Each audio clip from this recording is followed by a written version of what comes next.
Well, I don't know if you've been paying attention out there, but there is a scheme from the enemy that is seeking to divide people. Not just divide families, not just divide friends, but literally to divide the church, to divide a nation, because he knows that if people don't stand together, then we won't accomplish that which we're actually supposed to accomplish.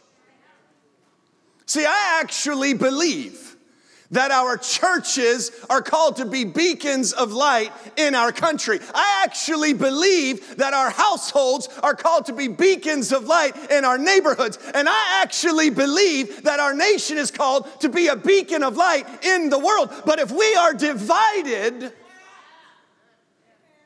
then we cannot shine the light that we have been called to demonstrate. We see this amazing moment in history. It was a Sunday morning, about 9 o'clock, when God Almighty, after calling 120 people to gather together in an upper room, literally sent forth a sound over the earth. And it went through this city called Jerusalem, and it was so loud it captured the attention of all of the nations that were there in that moment. It didn't just wake up the Jews. It didn't just wake up those from Jerusalem. It didn't just wake up those who'd come in from Egypt. It didn't just wake up those from Phrygia. It woke up the nations and brought them all together to a place. And when they gathered together, thousands of them, because of a sound, they all stood looking at a bunch of Galileans declaring the wonderful works of God. But they did not limit their voice to their local conversation, but rather were overwhelmed by the Spirit of God, and they spoke the language of nations, so that in a moment, God Almighty could bring that which had been divided and unite it in a moment under Jesus. And when all of that was done, they called that resulting group of unified thousands of people, the church. And today, we have the same opportunity. We have the same opportunity to say one thing to many different cultures, to say one thing in many different languages, to say one thing that would literally bring people together whom the enemy would seek to separate. But how we speak actually matters. The words that we say actually matters in whether we will be used to create unity or whether we will be used to divide. I saw an interesting number the other day. About $11 billion will be spent on this current election cycle. That's a lot of money.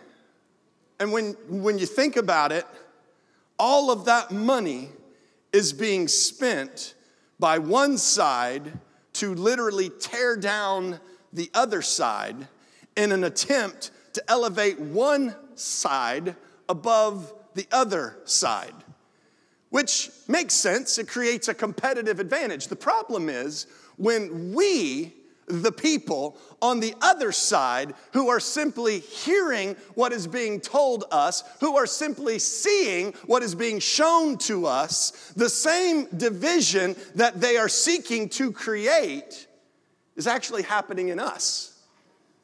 So that we look at one another, and instead of finding places of commonality, and especially in the church, instead of us going to the gospel of God and determining, Jesus, what do you want in our nation?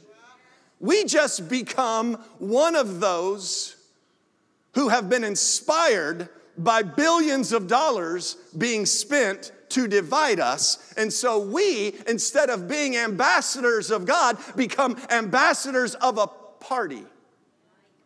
And rather than bringing people together, what are we doing? We're pushing people away so that our platform will be just a little bit taller, just tall enough But what should we be saying? Like, do our words really matter that much? Let's jump into the book of James. Beginning chapter 3 and verse 1. It says, "Not many of you should become teachers, my brothers, for you know that we who teach will be judged with greater strictness. For we all stumble in many ways, and if anyone does not stumble in what he says, he is a perfect man, able also to bridle his whole body. If we put bits into the mouths of horses so that they obey us, we guide their whole bodies as well. Look at the ships also. Though they are so large and are driven by strong winds, they are guided by a very small rudder, wherever the will of the pilot directs. So also the tongue is a small member, yet it boasts of great things. How great a forest is set ablaze by such a small fire. And the tongue is a fire, a world of unrighteousness. The tongue is set among our members, staining the whole body, setting on fire the entire course of life, and set on fire by hell. For every kind of beast and bird, of reptile and sea creature can be tamed and has been tamed by mankind, but no human being can tame the tongue. It is a restless evil, full of deadly poison. With it we bless our Lord and Father, and with it we curse people who are made in the likeness of God. From the same mouth come blessing and cursing. My brothers, these things ought not to be so. Does a spring pour forth from the same opening both fresh and salt water? Can a fig tree, my brothers, bear olives, or a grapevine produce figs? Neither can a salt pond yield fresh water. It does appear that the words we choose matter. It does appear that the conversations that we choose to participate in matter. It does seem like how we speak can do one of two things: bring people together, or literally take a forest and set the whole thing on fire. So let's just start from the top and work our way all the way to the bottom and see if there is some value that can be added to us during this cycle of tension that we all find ourselves living in the middle of. First and foremost, we see that there is this group of people in the text that are called teachers, and teachers are to receive a stricter judgment.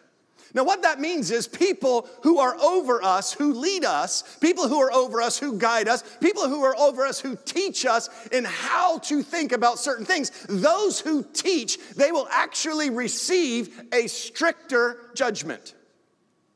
That means that people who listen to what is being taught, that what is being taught to them, the person talking, is more accountable than they are. Everybody will receive judgment, but what does it say about the teacher's judgment? It is stricter. Sometimes we find ourselves in a position where we feel like to say anything that would hold someone of leadership accountable is to actually dishonor the office. But actually, one of the things that gives an office honor so that the office can be trusted is that the office itself is accountable. When we feel like there are people teaching and leading who are not accountable, our faith in that institution will diminish all the time. And this is something that we are seeing play out in our nation in front of us, and it's in every single public sector. It's in every private sector. There are these moments where there has been injustice, where there has been false teaching, and anytime someone would speak against false teaching or a deception or an injustice, there is this idea that holding people accountable is wrong. Holding people accountable is a gospel idea. The teacher receives stricter judgment. We see this very clearly in Luke chapter 12 and verse 48. Jesus says, "Everyone to whom much was given, from him much will be required. And from him to whom they have entrusted, they will demand even the more. So when we elevate people to do what they said they were going to do, what that means is we have entrusted them to be honest.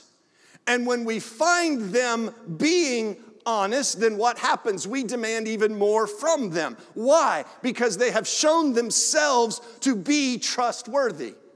To whom much is given, much more will be required. There is this sort of process to leadership where when someone shows themselves faithful in one space, more is given, and they are what? They're elevated. And then when they are elevated, the ones who elevated them demand more of them.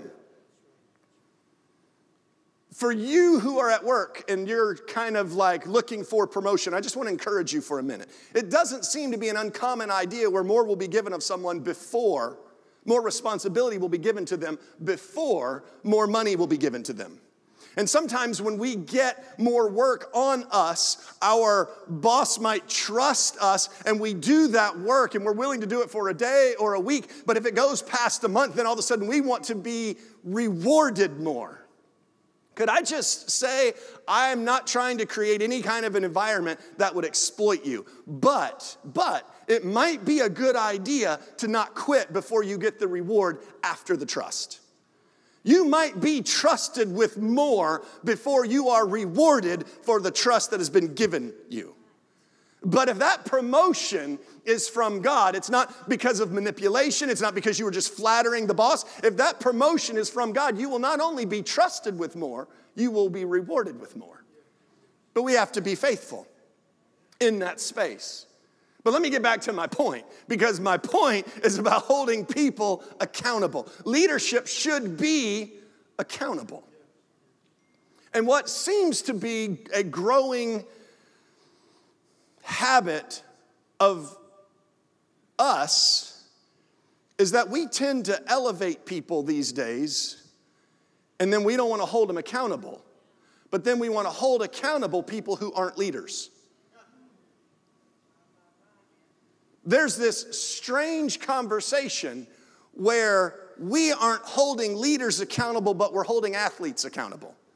We're holding entertainers accountable. We are so angry at what this person thinks because they sing well, or what this person thinks because they shoot well, and we're not holding the one accountable who's actually leading. Who receives the greater strictness? The one being taught or the one teaching? The one teaching. And when we understand this, we will find ourselves wanting to give attention and accountability to positions of leadership rather than positions of entertainment, and we won't find ourselves getting confused. One of the things as a parent that I have never been confused by is setting in front of my kids entertainers and athletes for the purpose of entertaining and just sort of demonstrating a gift to them. I haven't confused them that they are leaders. Can they be leaders? Absolutely. But if they're not leaders, I'm not going to hold them accountable as leaders. But I do think we should hold leaders accountable. I do think that teachers in a classroom are held accountable.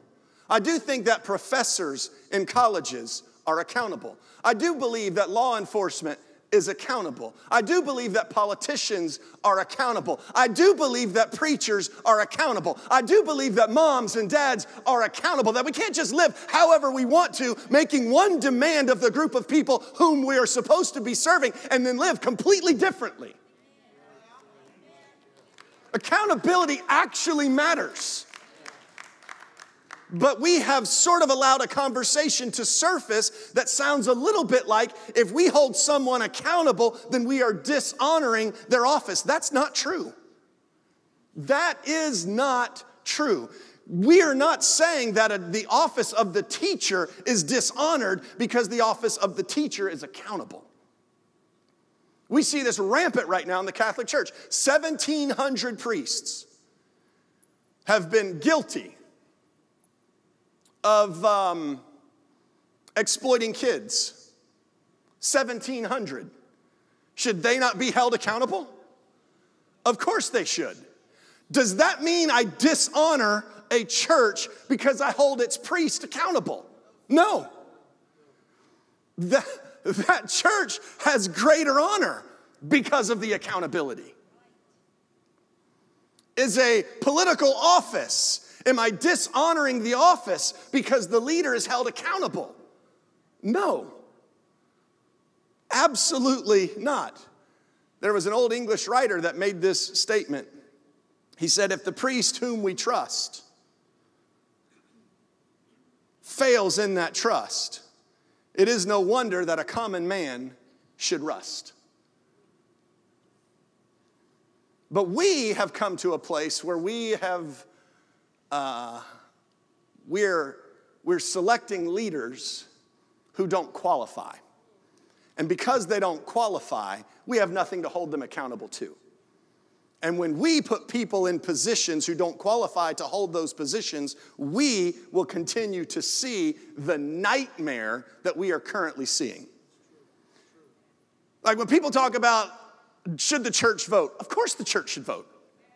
Absolutely, the church should vote. Why should the church vote? Because we have an influence in our nation, and we should use that influence not to elect people who do not fulfill the commands of God, but rather to elect people who do fulfill those commands of God. Why? So that the people who are over us, we can trust them.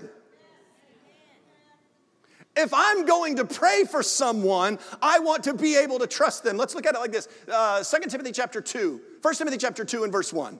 The Apostle Paul says, first of all, so this is the big deal, first of all, I urge you that supplications and prayers and intercessions and thanksgivings be made for all people.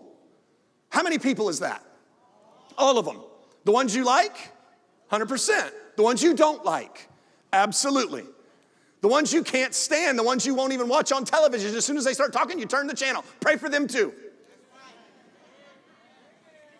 The one when you're walking down the hallway in the office and you see them kind of peep up out of their cubicle and you just... That one. In the grocery store, there you see him, ooh, taking a turn. I suddenly need ice cream that I didn't even know I needed. One of the great things about wearing a mask in public right now is you can see everybody and it doesn't matter. No, pray for how many? All people. For kings and for those in high positions, so that we are able to live a peaceful and a quiet life. But hear this is the one we kind of just stop on. Godly and dignified in every way. You know what's lacking in the political conversation right now? There's no dignity. When you're hearing potential leaders, one calling one a clown, the other one telling the other one they're stupid, the other one saying shut up, we wouldn't allow this conversation at the dinner table. And yet we wonder, they behave the same way. We sit here and we watch people. Now I'm on a tangent. I'll get back to the point. We have primaries where people sit there and act like children, and then we select them to represent us. And then we wonder why they still act like this 4 years later. Really?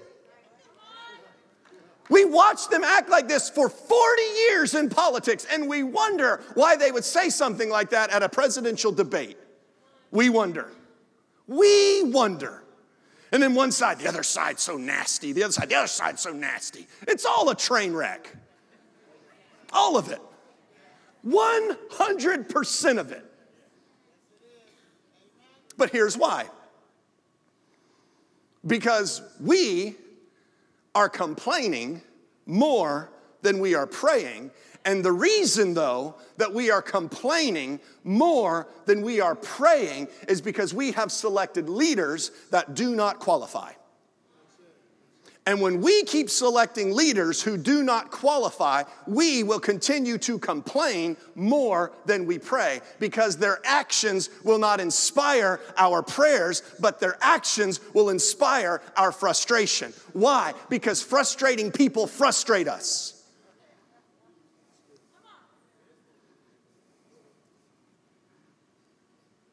Exodus chapter 18 and verse 21. Here was the word of the Lord.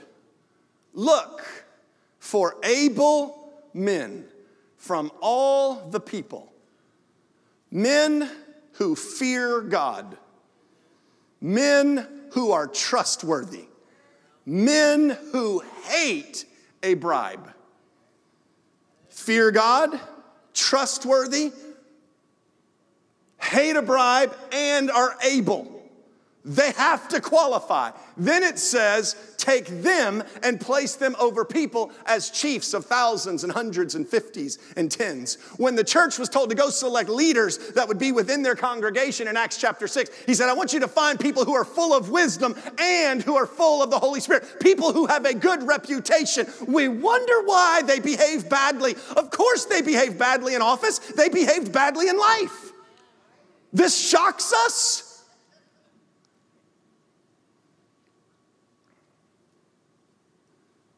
But we don't want to hold people accountable. Why? The gospel tells us to. Why don't we want to select the one? Why don't we ever want to select the person that fears God first? Not somebody that we're just trying to say maybe sometime in a back room, maybe they might have experienced a salvation moment. No, I want somebody to stand up and say, you know what, I love Jesus. That's what I want. I once was lost, but now I'm found. Talk about my past all you want to. That's because I was blind, but now I see. Why? Because they fear God. You say, Sean, but we don't have that. So we're stuck with the next thing we have to do. Then we no longer find ourselves so excited about people, but we find ourselves excited by a policy or a platform. So if the person doesn't fear God, then I look for a policy that at least sounds like it has the fear of God in it. And it does seem like, if I can be so bold, that we're in a place in our country today where we've had to bypass the leaders before us and take another step and at least just look at the platforms. And say, okay, well, what then will be done if this person is in office? And what will be done if this person is in office? Because voting, I actually have almost a command when I'm told that you are supposed to select men. Select them, go choose them and place them over you. So there is seemingly this command to vote. I don't think it's a good idea for Christians to not vote. I don't. I think it's a good idea that we do what we can.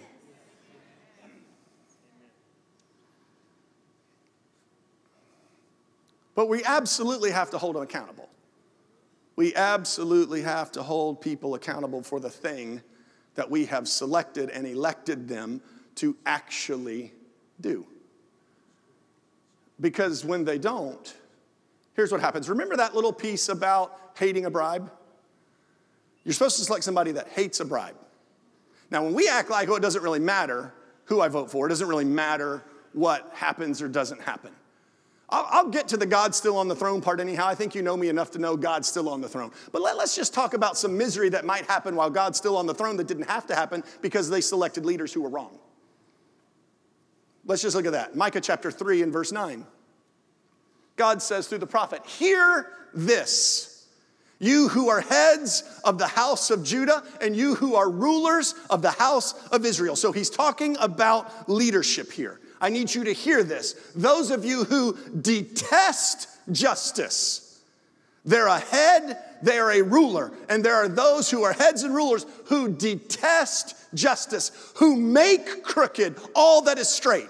It was already straight. You stepped in and you made it crooked.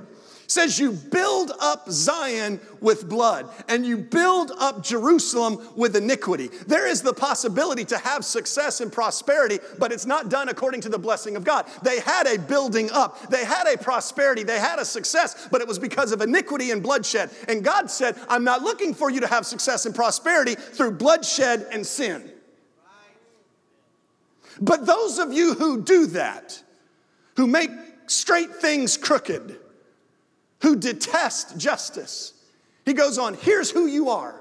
It's those who are heads who give judgments for a bribe. See, if we selected somebody who hated a bribe, we wouldn't put people in office who make judgments for a bribe.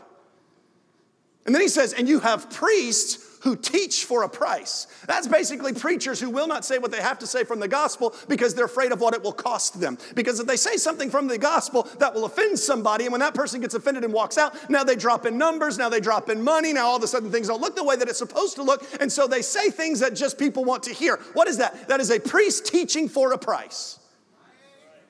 And prophets who practice divination for money. If I had a prophet in my life who only talked about money, I'd look for a new prophet. We better be careful. We better be careful the attention that we give to money. But then he goes on, and here's the part that's a little bit scary. They say, so all those dishonest people, they lean on the Lord and say, the Lord is with us. No disaster shall come upon us. It sounds like they're putting their trust in the Lord. It sounds like they're leaning on the Lord, even though they're taking what is crooked, even what is straight and making it crooked, even though they're giving out judgments for bribes, even though they're teaching for a price and prophesying for money. Even though all those things, it says you lean on the Lord and you say, the Lord is with us. And no disaster shall come near us. Then he goes on and he says, therefore, because of you wicked leaders, Zion will be plowed like a field, and Jerusalem will become a heap of ruins. Why? Because they selected the wrong leaders. They were commanded in Exodus to choose leaders who hated the very things that they, all the way in Micah, were actually doing. So what happened was they yielded the result of neglecting the original selection process that should have been based on the gospel of God. Yes, it matters who we select. Yes, it matters platforms that they stand on. Of course it matters. It matters hugely, and they should be judged stricter. And it's fine for us to talk like this. It's perfectly okay, because when we don't talk about it, here's what's basically happened. We found ourselves being divided on strictly political party lines, and now all of a sudden, every single party, both parties continue to select leaders that do not qualify. And we're afraid if we talk about the leader who's over our party that doesn't qualify, it'll sound like we're against the party. Absolutely not. If we would pick leaders that qualified, then we would all of a sudden have something of a leader over a party that God could prosper.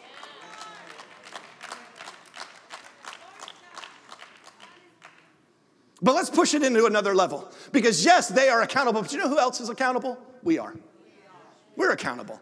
We're accountable for how we think. We're accountable for how we speak. We're accountable for how we vote. God actually holds us accountable for what we promote and what we elevate. And we better understand that carefully enough that when we step into a booth and we select somebody, that we are not selecting iniquity, that we are not selecting bribery, that we are not selecting divination, that we are not selecting immorality.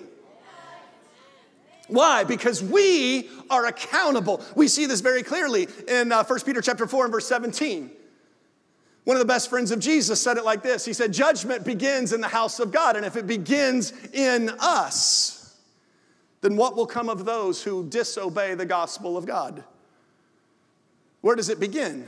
With us. There's stricter judgment with us. Let me tell you a little part about my life on every single Sunday morning. Every single Sunday morning of my life. I get ready, I get in my car, family loads up, and we drive. And I live on the south end of town off Cleveland Heights, and just about the time we get to Lake Hollingsworth, there is this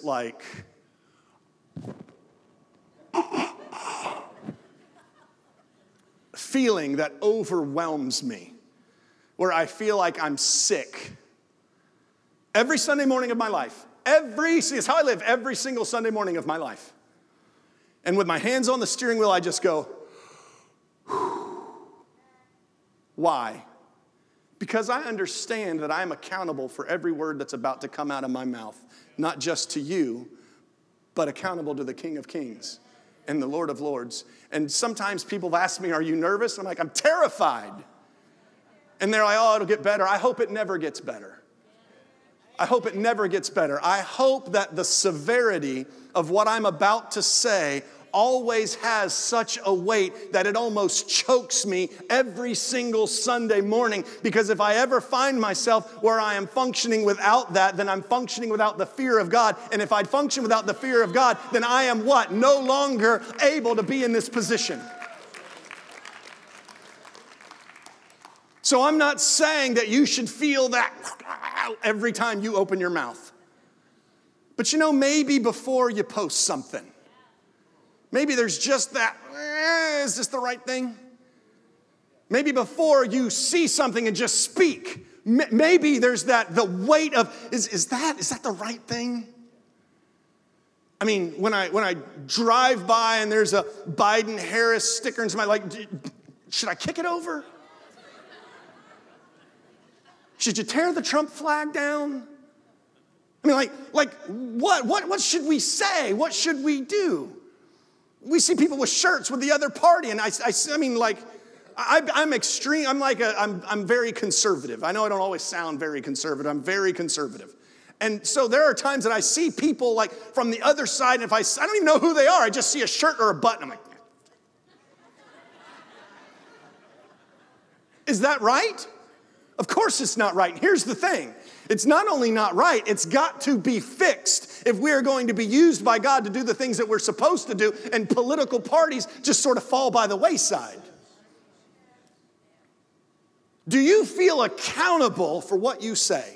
Do you feel accountable for the things that you speak in front of people? Do you feel the weight of that? That literally God in heaven has called you to be a mouthpiece for His glory. And do you feel the weight of that when you have a conversation with someone? Or do you think that whatever comes out of your mouth is fine because you thought it?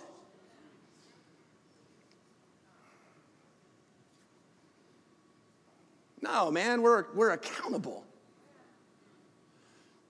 And I'll tell you something that's making this harder than ever is this little thing that we call social media that we live in. And it's not going away. And I don't want to sound like some crazy old man that's going to just step back into a world where everything is going to suddenly go away and we're going to go back to just having a television and a landline. It's not going to happen. I totally get it. I understand. But we also need to understand that we're living in a moment where for the first time, we're not even choosing to heap to ourselves teachers because of our itching ears. There are literally algorithms in the apps that we use that decide what we're going to hear, what we're going to see, and we don't even choose it anymore. And when it's measured, if you pause over something, it literally knows you paused, and so it will then start feeding you content that looks like that because it captured your attention. And the more attention of yours that it captures, the more value that the advertising is worth. Do you realize it's the most brilliant business plan ever? In terms of business scale, it's genius. However, in terms of morality, it's a dumpster fire. And we sit there and we think everybody thinks like us. Of course everyone on our feed thinks like us. Of course they do. Even people who you like, who don't comment on things that you like, they'll suddenly no longer be on your feed. So you wonder, why aren't I seeing my aunt from Pennsylvania anymore? Because she's liberal, so they took her off your feed. Because they know if you see her stuff, you'll get off your phone. They don't want you to get off your phone. They want you to stay on your phone, so they're going to keep giving you people who sound like you. And the problem with this is now all of a sudden we have no idea who we are. We have just become products. We've become users. Only two industries call the people with their products users: drug addicts and social media.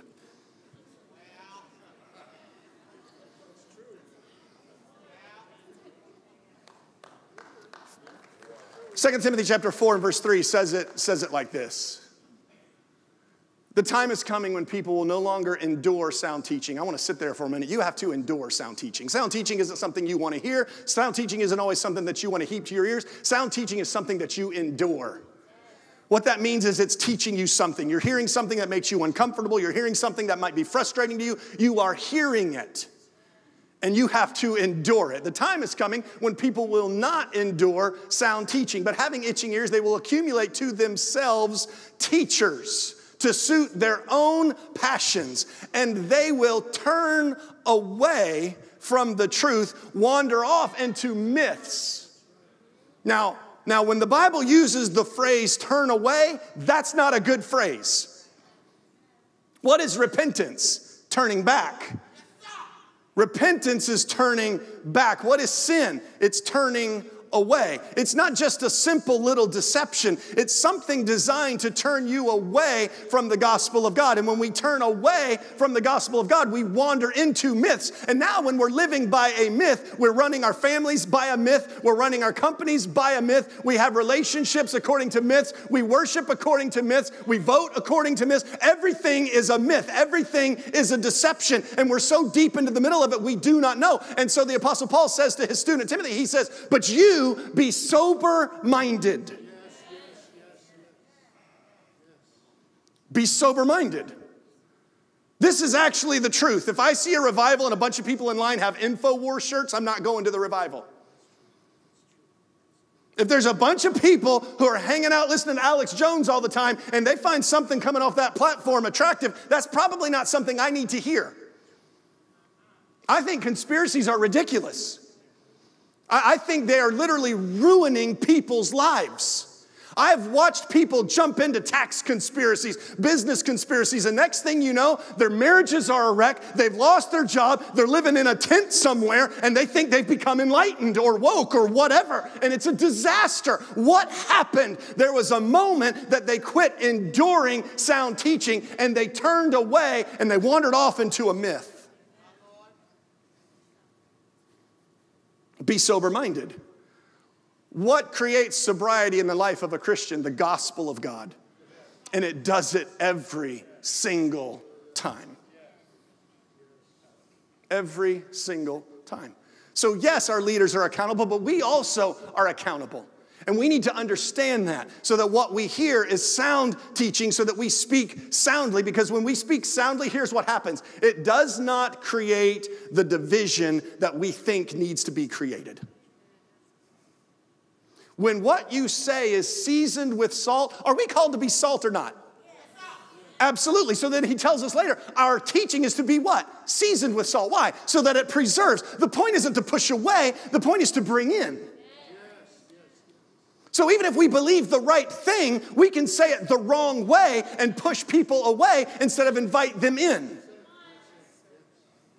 There are three major moral issues that I stand for because the gospel stands for them.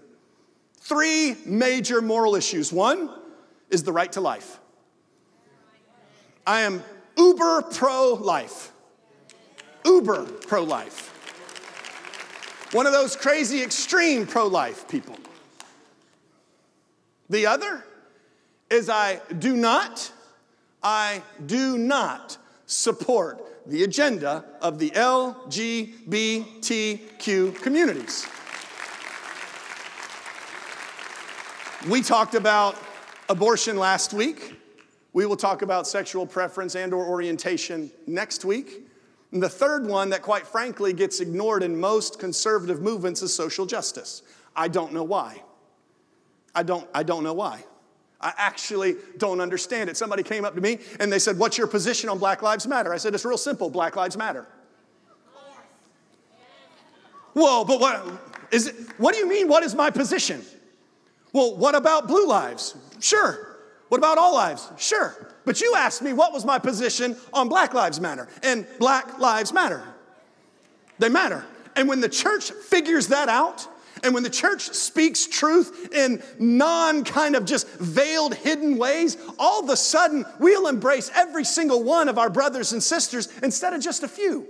And this is something that not only should a church do, but political parties should do. I don't understand why we're okay with hate groups. I don't understand why we're okay with people who have positions that are against literal people. And we're like, well, I'm sure there's some decent people. They're horrible people. What are you talking about? It's a hate group. If it's a hate group, what does that mean? They're terrible people. Oh, Sean, it's not that simple. Of course it's that simple. It really is that simple. And let me say it like this. Let's go to the gospel. Let's just do that real quick. And then I'll tell some stories.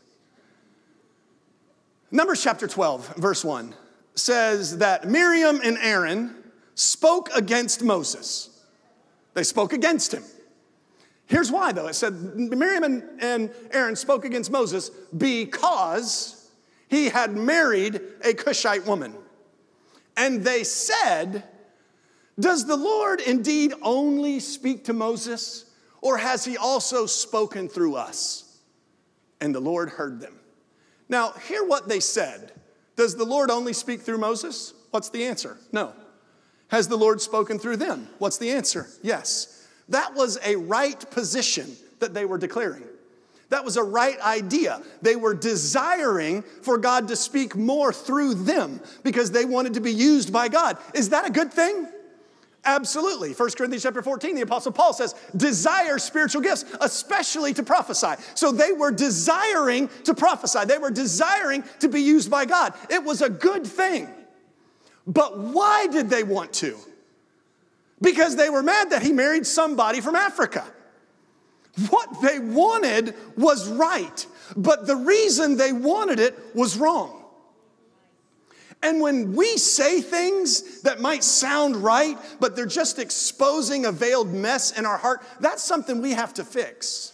Because here's the thing, the only people that don't see it are us. Everybody else sees it. Everyone else. It's only not obvious to us. We're the only ones. We're it. We see this in a moment in the life of Jesus. There was somebody who was lavishing praise on Jesus. And Judas, sometimes we need to check our company too, by the way. Who's actually supporting our idea? Let me stay on track. Judas said that should have been spent on the poor. Now, should we support the poor? 100%. Absolutely. Is that a right thing? Yes. But John chapter 12 and verse 6 said this. Judas didn't say that we should support the poor because he cared for the poor, but rather because he was a thief. He was saying the right thing, but his heart was wrong. And in John a little bit later, chapter 6 and earlier, chapter 6 and verse 45, Jesus was very clear when he said this, out of the abundance of the heart, the mouth speaks. Sometimes we can say things that just tap into a little surface level and it's all awesome. But then when you get asked a few more questions, you go a little bit deeper. Now all of a sudden you realize, oh, that's where that came from. And it's just something that we have to be aware of. We have to fix. Let's go back a few years when I was in college, senior level course. I was done. I thought I was done. I wanted to make sure I had a few classes, whatever they were left. And they said, oh, you don't have this particular international studies course. I'm like, what's international studies? What do you mean? They said, you need to take a class on race. Why? I'm an economics major. You need to take a class on race. Well, what do they have? We have black women in America. I'm neither black and I'm not a woman. Well, that's all we have this semester. I said, all right, I'll take it. Black women in America. There I was, sitting in class. Me and a whole bunch of sisters. I wish to God I had video of that class. Because they were talking about Aunt Jemima one day. How Aunt Jemima, the candy, I'm like, what are you talking about, Aunt Jemima? Y'all are crazy. Looked at me. Why is the white guy talking? Like, this is just ridiculous to me. Those ladies went on and talked about all of the history behind Aunt Jemima. I got done and I'm like, checkmate, you win. Like, okay, I get it. And then I hear people today, all of a sudden Trump's in office and Aunt Jemima's a problem. Aunt Jemima's been a problem for decades. Nobody would listen. I know.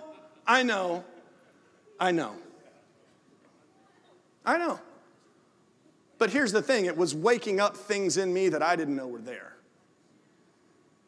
Because, when you're a kid, you blame it on being young and stupid, and you say things about people that don't look like you. And you say things about people that don't sound like you.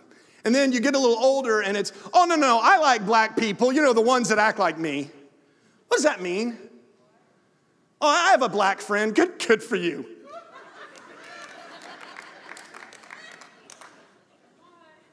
And we talk like this and we normalize it, and then all of a sudden we get surrounded by people who live in a world that we have no way to understand, and the only way to understand it is to shut up and listen. And all of a sudden, in the back of a classroom a class I didn't want to take, I learned more about humanity during those 18 weeks than I've ever learned in my life. Because what I learned is the world was created by right-handed people. And I was in a room full of left-handed people. And I could put my elbow on the desk because it was made just for me. But being left-handed, you didn't have anywhere to put your elbow. There was nowhere. And you had to write from left to right. That was really easy for the right-handed guy. What about the left-handed person? They get done, there's ink and mess all over the bottom of their hands. Any lefties out there? Hands high. Nothing in this world is made for you. Nothing. Nothing. And the thing is, you already knew that. But sometimes it's nice when somebody just recognizes that it's not just as easy for one person as it was for the next person. And that doesn't mean that life can't be overcome. And that doesn't mean that God won't be with you. What it does mean is it would be nice if on occasion your brothers and your sisters would recognize that and just be willing to say, keep on, you got this. I know it might be a little harder than your mama told you it was going to be, but God is with you and it's all going to work out.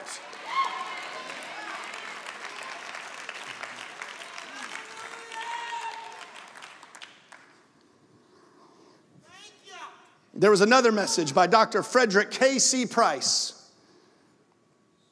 He felt betrayed by a white preacher who said that his white daughter was not allowed to date black boys. And he said it from the pulpit. It wasn't something he hid. He said it from the pulpit. He recorded it. He distributed the sermon. Dr. Price wrote some letters. He said, I think you should apologize. He got one of those, I'm sorry if I offended you apologies. You ever gotten one of those? They're awesome. Nothing was ever done. What was he doing? He was holding someone in leadership accountable. What did Jesus say? He said, if there's a problem, you go to that person.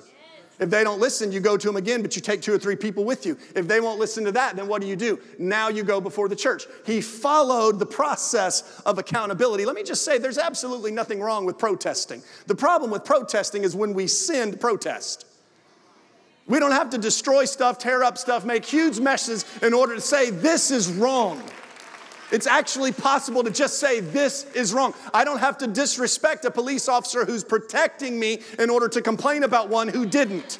And when we get that backwards, we miss the power of the whole process of doing what we do according to the gospel of God. So Dr. Price went through the protesting process and nothing changed. So he decided to preach a message on race. I listened to some sermons in that series. And whatever black women in America didn't fix, Jesus went ahead and used Dr. Price to fix. So we now have this little thing in our household. I don't think my girls will mind. My girls think that boys are cute. And I'm glad for that, frankly.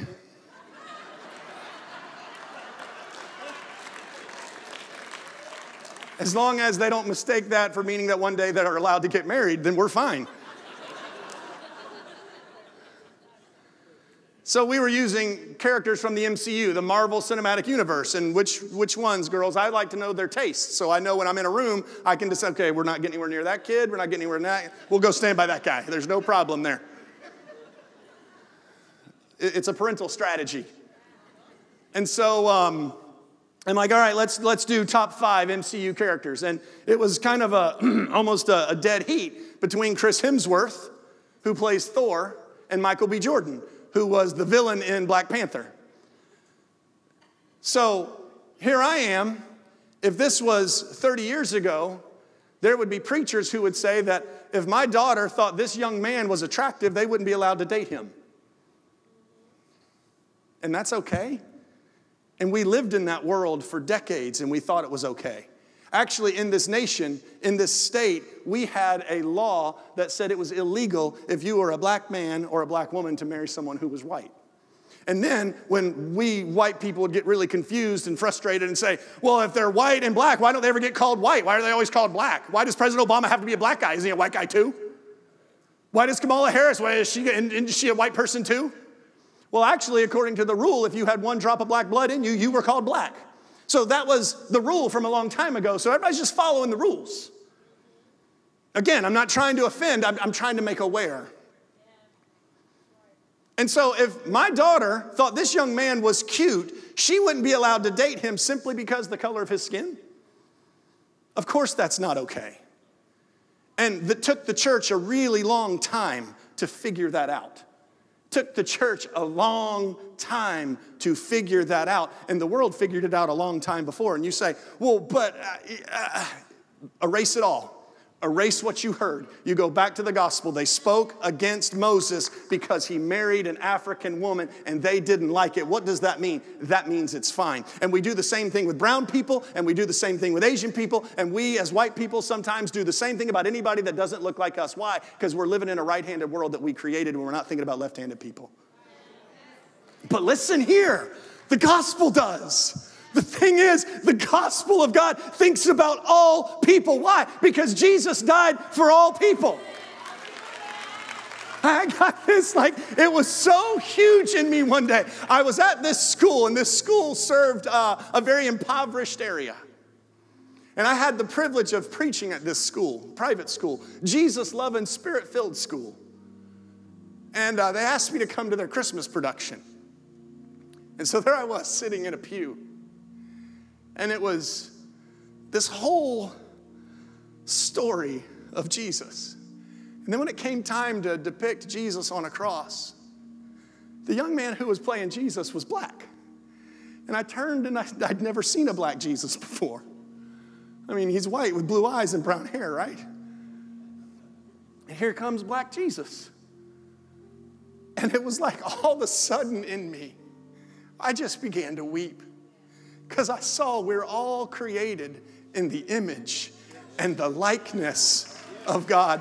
And I saw a picture of Jesus that I had never, ever seen before. And all of a sudden, those songs that we hear as a little boy in church that we decided to let the world take away from us, red and yellow, black and white, they are precious in his sight. Jesus loves the little children of the world. And if Jesus loves everybody, then guess who else is called to love everybody? We are. We are called because that picture when the church began was a picture of all the nations coming together and hearing the wonderful works of God in their languages. And when John, the best friend of Jesus, looked into the heavens in Revelation chapter 7 and verse 9, it said, behold, I saw a multitude too great to number from every single nation under heaven, all peoples and all tribes standing before the throne of God and the Lamb. And they were all wearing white robes, and they're all carrying branches in their hand, and they're all saying, salvation belongs to our God and to the Lamb. And in that moment, all of a sudden, we see the picture of heaven. And when Jesus said, I want you to pray this prayer, on earth as it is in heaven. What is it in heaven?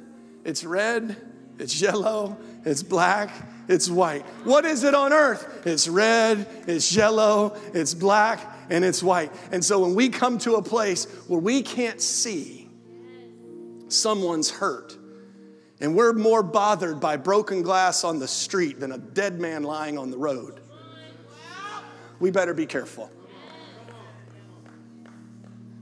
We all horrible people? No. There's just moments of insensitivity that God is calling out of us so we can unite in a way that's never been seen, so we can see the glory like we have never, ever seen it. Last week we talked about 50 million people who never received a name. But this week it's people like Ahmaud Arbery who was shot by a couple of people that just hated the fact that he was black. People like George Floyd, who cried out in the middle of the street for his mom to come help him. And everybody just watched. Is it okay? May it never be okay. And may our church continue to be the church that it's always been, that speaks out against that which is wrong and stands up for that which is right, that we hate what God hates and we love what God loves. In the name of Jesus.